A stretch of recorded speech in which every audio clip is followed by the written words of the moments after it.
Olá, amigos e amigas, que a face do Senhor Jesus possa resplandecer em cada um de vocês e que todos tenham um feliz dia. Vamos estudar a lição e hoje, segunda-feira, 19 de junho, a lição 13, ela tem como título Conhecer a Verdade. A lição de hoje ela está baseada no livro de João, no capítulo 8, versículo 32, no capítulo 7, versículos 17, e João 17, versículo 17, onde aqui nós temos as promessas de Jesus em relação àqueles que querem conhecer a verdade. E em João 8,32, Jesus nos diz: conhecereis a verdade e a verdade vos libertará. E já em João 7,17, Cristo nos diz: se alguém quiser fazer a vontade dele, pela mesma doutrina, conhecerão se ela é de Deus ou não. E é na palavra de Deus, ou nas Sagradas Escrituras, que nós encontramos a verdade, e por isso é que nós devemos estudar as Sagradas Escrituras com orientação do Espírito Santo, através de orações, antes de nós abrirmos a sua palavra. E assim, se nós andarmos na luz, na verdade, nós nunca seremos enganados, porque a Bíblia, ela é a fonte da verdade, ela que nos liberta a todos que procuram estudar, aprender, que procuram saber da verdade que está ali. E o conceito assim de verdade, ele vem desafiando assim a humanidade já há algum tempo, que até filósofos da antiga Grécia, eles debatiam a natureza da verdade e eles discutiam se ela era real e absoluta ou relativa ou ilusória. Suas dúvidas podem ter sido numa questão que o próprio Pilatos também teve, quando ele esteve diante do Salvador Jesus, onde ali ele era acusado injustamente, e ele faz uma pergunta: que é a verdade? Que está lá em João capítulo 18, 38. E hoje, depois de 2000 anos, após a morte de Cristo, essa mesma pergunta continuam muitos a fazer e passam a acreditar em doutrinas mentirosas, através da besta, que surge do mar, no caso a Roma espiritual, e isso leva pessoas à perdição. Mas Jesus, diante de Pilatos, ele respondeu. E ele diz para Pilatos: e conhecereis a verdade, e a verdade vos libertará. Que está lá em João 8,32. Os humanos hoje podem até andar em dúvidas, incertezas, mas Jesus ele é claro, ele é inequívoco, ele menciona a verdade como algo exato e objetivo. E ele até diz: se me amardes, guardareis os meus mandamentos, que está lá em João 14,15. E Jesus, em sua oração de despedida deste mundo, ele faz uma oração ao Pai por toda a humanidade, por cada pessoa, por cada discípulo, que Deus os guardasse do mal. E ele menciona que nós não somos desse mundo, e ele diz: santifica-os na verdade, a tua palavra é a verdade. Está lá em João 7,17. E quando ele fala isto, ele diz que a Bíblia, ela é a palavra de Deus, ela é a verdade, e ali está toda a verdade. Basta as pessoas terem fé e acreditarem nele, Jesus. E o livro do Apocalipse, que é um livro assim de revelação, e que todos nós devemos ler, observar, nós devemos estudar e procurar entender para saber as maravilhas e coisas que estão para acontecer no fim dos tempos. E esse livro nos ajudará em nossa preparação para esse grande conflito espiritual entre o bem e o mal que já está acontecendo, né, nos dias de hoje. E nós temos que se preparar para essa crise final, né, entre as forças de Deus e a de Satanás.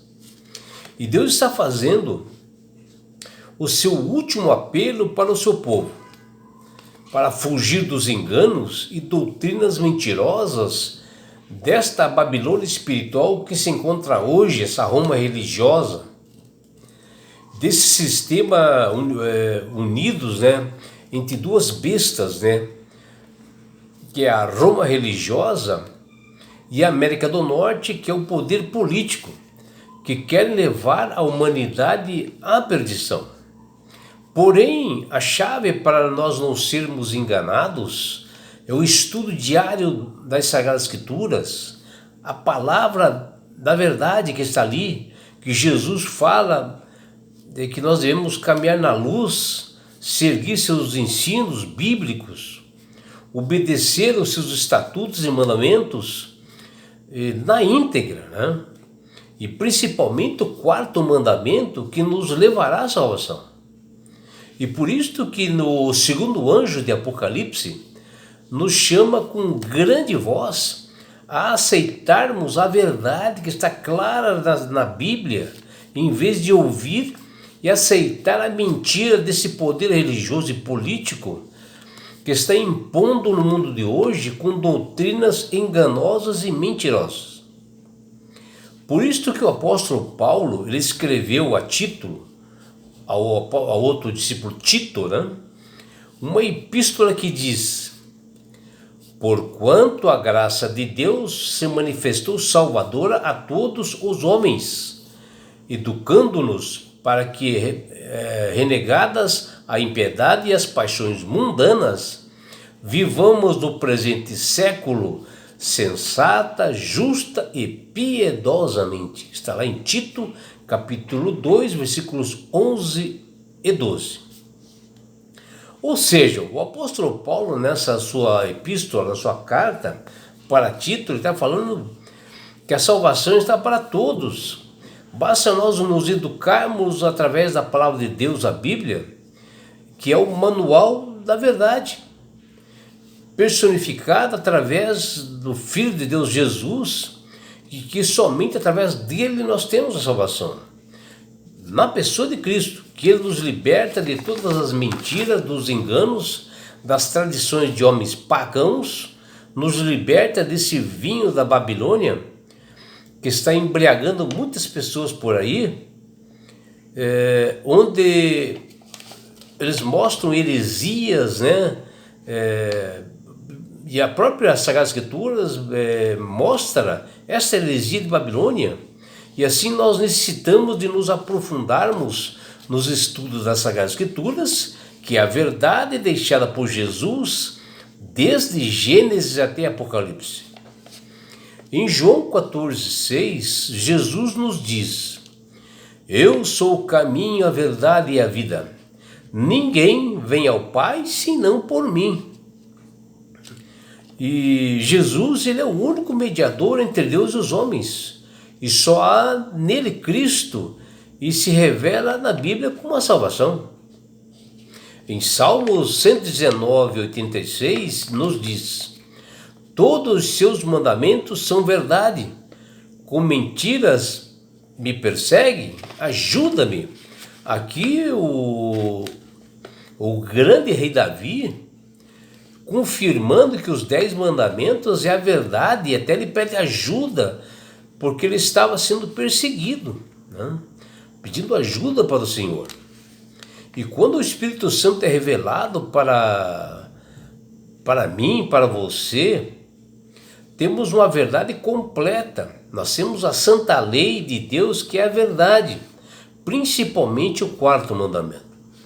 Já em Salmo 119, 42, 142, Salmo 119, 142, nos diz: a tua justiça é justiça eterna, e a tua lei é a própria verdade. E esta lei que está falando é dos 10 mandamentos, onde o inimigo, através da besta que surge do mar, a Roma espiritual, quer alterar os mandamentos. Porque a besta, ela odeia a lei de Deus, porque a lei de Deus, ela é o caráter do Senhor. E esta lei que algumas doutrinas mencionam, que essa lei foi abolida e que não precisa obedecer mais. São atitudes manipuladas por Satanás, porque esta verdade é que salvará muitos fiéis em Cristo. E é o que está revelado na Bíblia. Porque o Deus fala que eu sou um Deus que não mudo, né? Então Deus não mudou mandamento algum. Por isso, meu amigo, minha amiga, não caia em doutrinas mentirosas. Hoje a besta que surge do mar, a Roma espiritual, que é representada, né, por um poder religioso e político, como um sistema mundial de adoração, que está em Apocalipse 13, 14, ela quer mudar a lei e o tempo, quer mudar a lei de Deus. E nós já estamos assim com um movimento para unir igrejas, né, para ter uma unidade mundial, para que esta Roma espiritual ela tenha mais força, e ficam pregando aí a imortalidade da alma, e falam da santidade do domingo, que muitas igrejas evangélicas estão aceitando, aplicando até também o fundamento do espiritismo, e uma afinidade maior, né, com Roma através disso, afrontando o Criador do sábado, que é Deus. E os protestantes, né, da América do Norte serão os primeiros a estenderem a mão para a besta da Roma, né? E ali aplicado o espiritismo por cima de um abismo que surgirão a mão desse Roma espiritual bem clara, né? Por isso, meu amigo, minha amiga, que Deus tem falado com todas as pessoas através do Espírito Santo para que aceitem a Jesus como Salvador. Porque quando você aceita a Jesus como Salvador e Senhor da sua vida, você passa a ser uma pessoa mais sábia, uma pessoa que sabe manusear melhor as Sagradas Escrituras, sabe ler perfeitamente o Apocalipse, não irá cair nos enganos dessa besta que surge do mar, que é a Roma espiritual. E não é só isso, meu amigo, minha amiga. Quando você aceita Jesus como Salvador, Deus dá esse presente para vocês que chama-se salvação. E com isto, Jesus vai levar-te para as mansões celestiais, um lugar onde não há mais dor, mais morte, mais aflições. E sabe por que Deus quer fazer isto? Com você, minha amiga, com você, meu amigo. Jesus quer fazer isto, levar para as mansões celestiais, porque Ele te ama. Abraços do seu amigo João Carlos Amorim.